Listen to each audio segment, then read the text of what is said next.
was that he was off the British coast, 1952, and that this object, a bluish-type object, appeared off the side of the ship. I think it occurred for about 10 minutes. Eisenhower and the admiral on the ship had come out onto the deck, and Eisenhower was in PJs. He stood there and watched this thing, and that Eisenhower basically said, well, I better go look into this. I wouldn't mention it right now, and went in and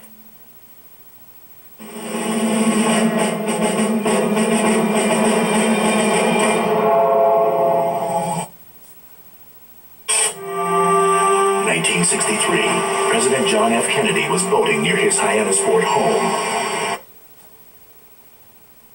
He was sailing off Cape Cod, that an object, silver object, whatever it was, 60 feet across, something like that, came down, and everybody saw the object, and Kennedy basically said, let's not tell anybody about it.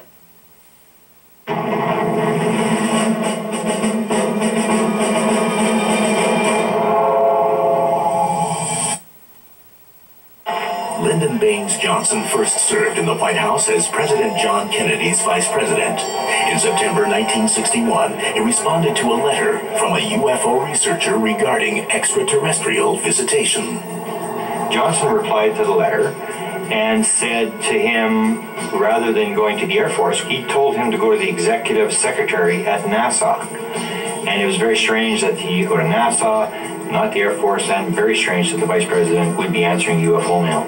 During LBJ's term, military officials were said to have investigated an alleged UFO crash near Kecksburg, Pennsylvania. The events of Thursday, December 9, 1965 remain an important chapter in the history of UFOs and the White House. There was a recovery team. NASA was identified as being there. Air Force was identified as being there. The object was moved away, and end of story. They said it was a meteorite. That was the official explanation. What I do in a lot of my presidential research is I take major UFO events. I go to the White House records, and then I start looking at who was there. Where was the president? Where was the Secretary of Defense? So anyway, I went to the Johnson Library, and I started looking at where was the president. He was at the ranch in Austin, Texas. The next morning, all the right people seemed to appear at the ranch. For example, James Webb, the head of NASA, flew into the presidential ranch the next morning. The governor of the state of Pennsylvania was there. All the Joint Chiefs of Staff, the entire Joint Chiefs of Staff, and they have photographs there of them arrived at the ranch. Now, the way they describe the meeting of the Joint Chiefs of Staff is a Vietnam War meeting. So even though there's nothing that you can actually nail down, the president got pictures of the craft or whatever you want as proof, it did show some circumstantial evidence that something was happening around the president the morning after the crash.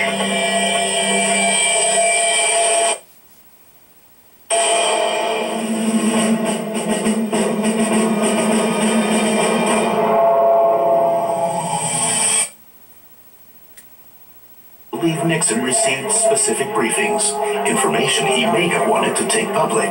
There's some very good indications that he planned to reveal data, that UFOs past, present, and future, a book by Robert Emenegger. The television program was done with that title. I talked to Emenegger, and he got asked by the Republican Party to produce that show using only government people, because the idea was they were going to release data. Bob Emenegger was an advertising executive and television producer who happened to know an important man inside the Nixon White House. Bob Haldeman was someone I knew from UCLA Beta House, which is a fraternity. Then, as you know, he went on to be chief of staff under Nixon. In the mid-1970s, Emenegger and his partner researched military stories for their TV production at Norton Air Force Base's film archives. Paul Shartle is the one who took us in there and said, what would you think if we told you we had a landing at Holloman Air Force Base of an alien craft, and it was filmed by our TDY, our temporary duty guys, and the film was sent here to Norton, where all films usually are sent. And I thought, this sounds outrageous, that, UFOs and all. He said, well, look, if you're interested, check with the Pentagon, but bury those under those other projects because it's a red flag to get into the subject of UFOs. George Weinbrenner was the commander of foreign technology. He has a private bunker down at Wright-Patterson. I went down the long hall. I could see all the little cameras, surveillance cameras. Walked right up to his desk and said, I want to ask you, what about the landing of an alien craft at Holloman Air Force Base? And I sort of expected him to say, what? The what? He didn't. So he reached up, pulled out a book, handed it to me. So I opened the book up and I said, to my friend, Colonel George Weinbrenner, signed Dr. Alan Hynek, and the book was all on UFOs. Well, Hynek was the scientific advisor to the Air Force at that time on UFOs. Perplexed, Emenegger contacted his friend and Nixon's chief of staff, Bob Haldeman. He was at the White House, and I asked if he had heard anything about the landing at Holloman Air Force Base, and he said, well, I heard something, but I don't know. Whether the president knew, I have no idea. While Emenegger never obtained the Holloman film for the 1974 nationally broadcast program, his first-hand experience provides researchers insight on what American presidents may have known about UFOs. A friend of mine helping me out talked to two ex-presidents. They both confirmed that they had been shown the Holloman Air Force Base film.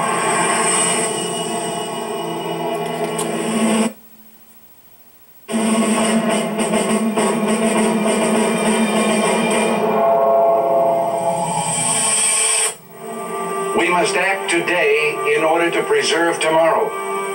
And let there be no misunderstanding.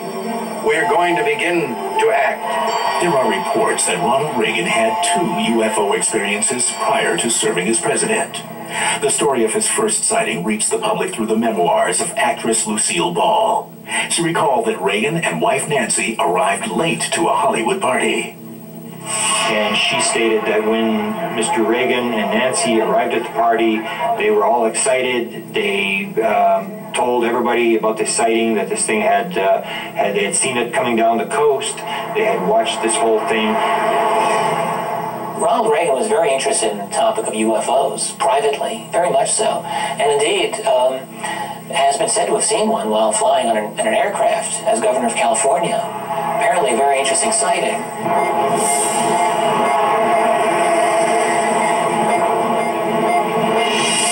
Allegedly, Reagan saw a white light zigzagging alongside his aircraft. He stepped into the cockpit and told the pilot to follow it. This pilot had 30,000 hours as a pilot, which is an incredible number. And the whole plane load of them saw this thing. They reportedly chased the mysterious light for several minutes until it shot skyward out of sight. Could these alleged sightings have fueled Reagan's repeated references to UFOs and alien life during his presidency? February 11th, 1988. In a speech called Remarks at the Annual Conservative Political Action Conference Dinner, Reagan said, Our unshakable, root-deep, all-encompassing skepticism about the capital city's answer to the UFO, that bizarre, ever-tottering but ever-flickering saucer in the sky called the prevailing Washington wisdom. A presidential speech is a very complex thing. It has many drafts. It has people who proof every word as to whether every word is accurate in their figures, facts. It's a very long and involved process. There's up to 25 agencies who have to sign off, State Department. Everybody gets to put their little 2 cents in, what they want taken out. So I started checking the speeches, and I went through every Ronald Reagan speech that had this alien invasion.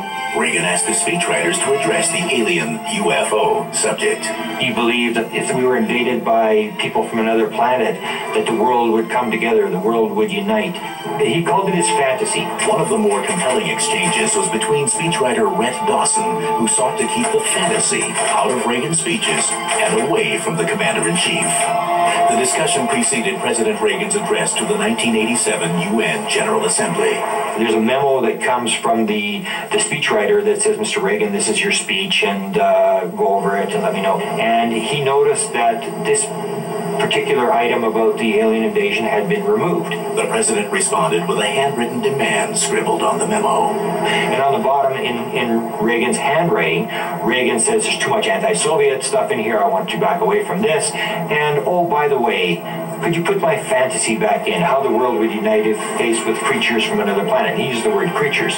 Clearly grasping the president's determination, Dawson rewrote the speech, and during the 42nd General Assembly of the United Nations on September 21st, 1987, Reagan said, "Our differences worldwide would vanish if we were facing an alien threat from outside this world. And yet, I ask you, is not an alien force already among us?"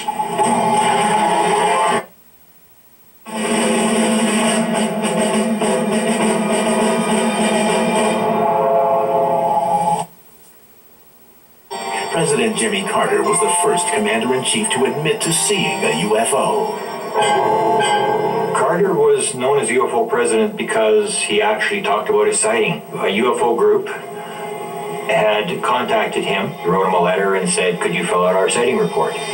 Jimmy Carter filled out the sighting report, and the rest is history. Well, Carter himself said the incident happened in October of 1969 when he was down in Leary, Georgia, speaking at a Lions Club. He spoke very strongly about it. And one thing I think it also is very impressive to the public is the fact that Carter was a state legislator here in Georgia when he saw the sighting, and he went on record about it and spoke of it quite publicly. And even becoming governor and then later becoming president, he's never waffled on it. He's always been quite upfront about, yes, I saw something, and no, it was not, I could not identify it. I don't make fun of people.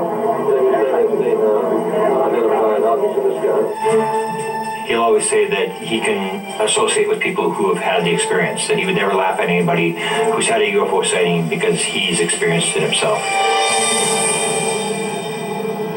Carter's UFO report gives a vivid account of what he saw that night. I never had tried to identify it. What I saw, it was a little light in the western sky. It was very unique. I never seen it before. So there were about 20 of us who saw it. Carter said the object he saw was, I had firm edges. It was circular. It seemed self-luminous. It was about 1,000 yards away, and it retreated, and then it came forward, and then it left. Basically, when you talk about UFOs, people look at you strangely, and for that reason, I think a lot of people would not be willing to be like Carter and go on the line and actually fill out a report. And he's never disavowed the content of his report, which tells me that Jimmy Carter, just as honest as a man as you'll ever find in or out of government, has left that bit of legacy to be savored by future UFO researchers who can point to it as a milestone in the fact that the government does know more than it has been telling about the subject. And this was enough inspiration for Jimmy to try to funnel out some of that knowledge. President Carter did release UFO-related documents during his administration. The UFO community considers it the golden years. Half of all the UFO documents, there's thousands of UFO documents that have been released under the Freedom of Information Act request over the last 30 or 40 years. Over half of them were released under 4 years of Jimmy Carter. These newly declassified documents were sourced from numerous agencies. They contain information about many UFO sightings and the military responses. Access to the declassified material continues to bolster UFO research. Tell me about the time you once saw a UFO. Well, I was the district governor of 56 Lions Clubs in southwest Georgia, and I had to visit all the Lions Clubs and make a speech. And I was outside a school lunchroom one night, right before sundown. It was getting dark, and we were getting ready to eat supper. And I and about 25 men were standing around, and all of a sudden in the western sky we saw a strange light coming toward us, a round light, and it got closer and closer, and right above the pine trees it stopped, and then it began to change colors from blue to red to white, and then it stayed there for a while. We were all aghast, we didn't know what it was, and then it just disappeared into the west. That was the end of it. So it was a genuine UFO in that it was an unidentified